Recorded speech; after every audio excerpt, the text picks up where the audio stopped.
अस्सलाम वालेकुम। हैप्पी किसान पाकिस्तान पे खुश आमदीद। दोस्तों, शदीद बारिशों के बाद साउथ पंजाब में मकई लगाने का आगाज़ जो है वो हो चुका है और ये भाई जो हैं डिकालब की मुख्तलिफ हाइब्रिड जो हैं वो लगा रहे हैं। ये आपके सामने हैं।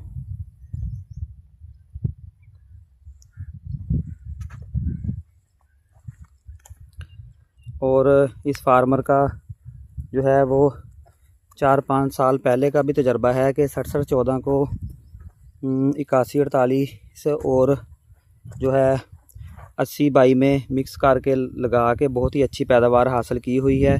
और इस दफ़ा जो 6714 है उसको 82-22 में मिक्स किया है और इसकी परफॉर्मेंस जो है वो मैं इंशाल्लाह ताला आपको दिखाऊंगा।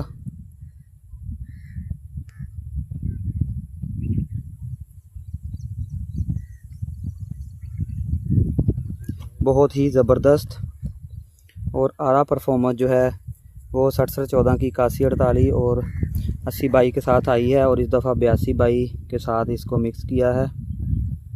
और इसके साथ साथ ये 8148 और 82-22 और 6714 ये 5 एकड़ का प्लाट है और इसमें